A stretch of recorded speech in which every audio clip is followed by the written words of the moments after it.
I want to introduce all of you today to one of our newest team members at the 128 Collective, and that is Miss Lucille, who is the first ever AI agent that we added to our org chart. My objective of building Lucy was to relieve some of the mental load that I was carrying around. If you're a business owner or an ambitious person trying to build something, you get this. You have the mental load from building your company, and then you also have the mental load of just like life in general and all the things that you need to do to be a functioning human. So Lucy is my Claude powered AI assistant, and I talk to her every single day. She is my first meeting of the day, 7 a.m. sharp, every single day, including weekends, because she not only manages my work calendar and my work commitments, but she also manages my personal life, like how often I need to water all of my different plants, birthdays, and reminds me 2 weeks before, like, hey, make sure you get this person a gift. Any upcoming commitments, flights, flight number and confirmation, hotel confirmation. She manages my travel for me. If I have an issue and I need to escalate to Delta, she takes care of as much as she can for me. So every day I pour myself a coffee and I ask Lucy what's on the docket for today. And then Lucy, she reviews absolutely everything. What I've asked her to remember, what she stores in her memory, what's in my ClickUp, what's on my calendar, what's in my email.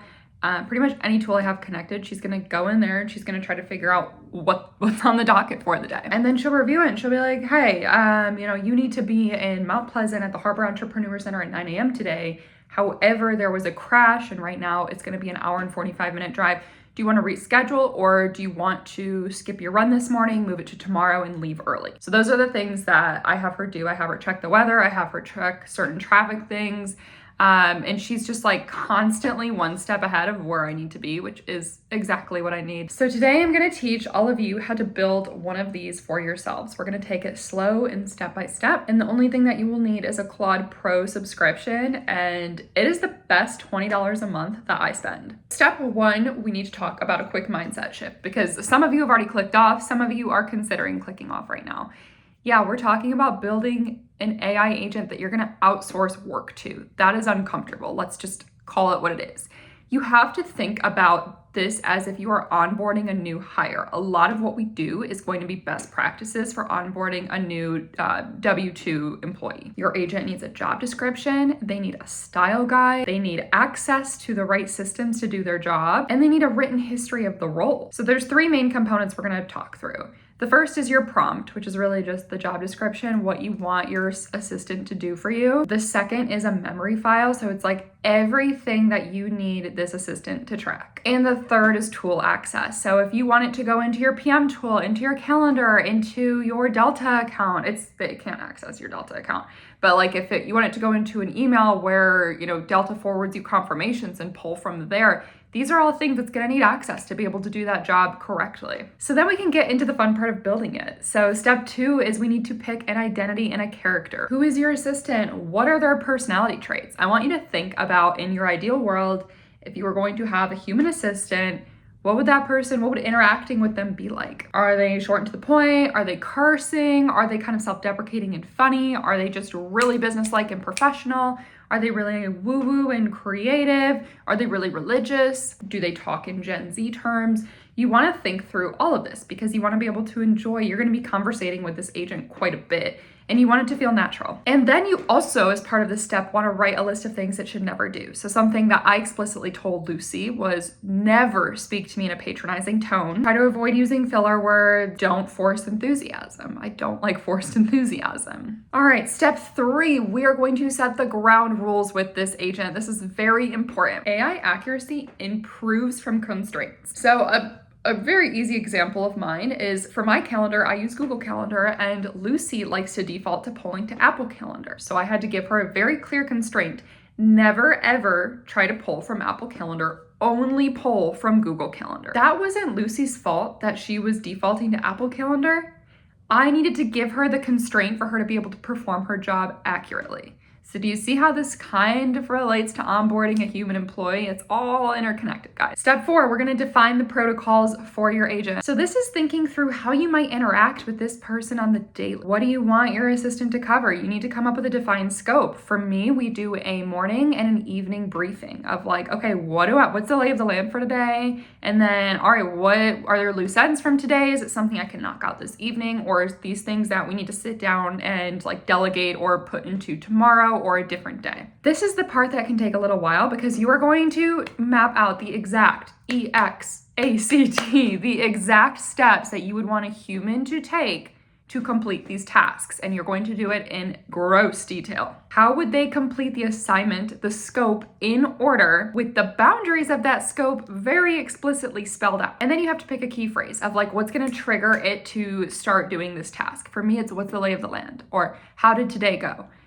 Pick what your trigger will be, and then it will train it. So it's like, okay, if it's, what's on the docket today, that's the same as what's the lay of the land. Anything that's similar to that phrasing will trigger it for me, but pick your key phrase that's gonna kind of get your Lucy to be like, oh, like snap in, clock in, let's go. Step 5 is memory, and I'm gonna get a little technical on you, but we'll break it down. So there's passive memory and there's active memory. Passive memory is just your assistant retaining context and memory across conversations. Active memory is when you explicitly tell your agent, hey, remember this. I'll tell it this with flights. I'll be like, hey, my flight got moved from 11 a.m. to 2 p.m. Remember this. Adjust accordingly. That gets committed to Lucy's active memory. And then later I can ask it to retrieve something from the active memory. Hey, Lucy, what time is my flight on the 22nd? Step 6 is tool access. If you don't give it access to everything, it's not going to be able to give you an accurate picture of what you want to do within the scope that you gave. So mine has access to my CRM, my email, my calendar, ClickUp, and way more. I made a small list there. I feel like there's more than that, but your assistant will then need a rule book for every single tool that you give it access to.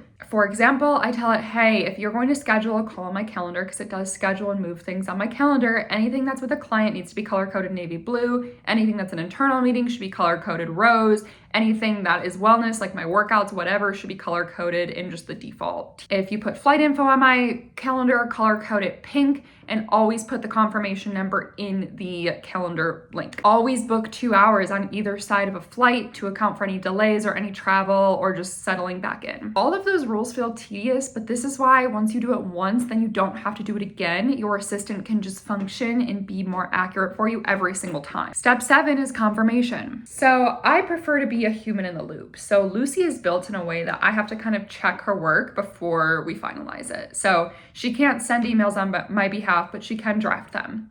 She cannot send any calendar invites with anyone that doesn't have our organization in the email address, but she can like queue it up and then I can go approve it. Another one of her constraints is not to over-explain unless I ask her to.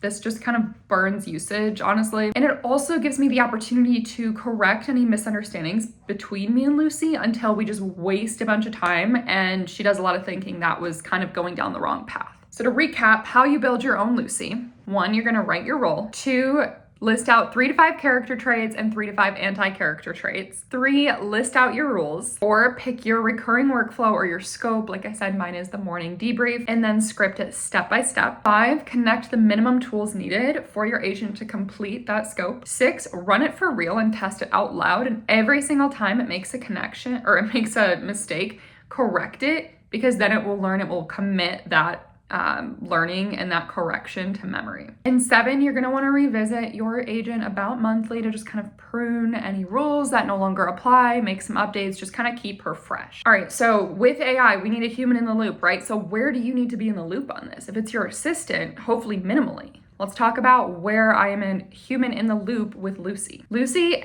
was never built to replace my own judgment. Lucy is a force multiplier on my judgment. So whatever my judgment is, Lucy is trained to amplify that. And that is why I need to be in the loop for everything. So I did make a list of examples.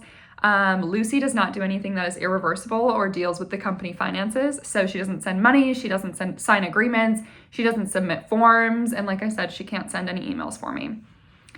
Anything involving another person's boundaries or the relationship. So like she can flag tasks that are past due, but it's not going to judge the emotional weight of escalation. It's just going to flag escalation if I've said like, oh, if it's overdue for more than 3 days, escalate it. But it's not going to weigh any emotional judgment there.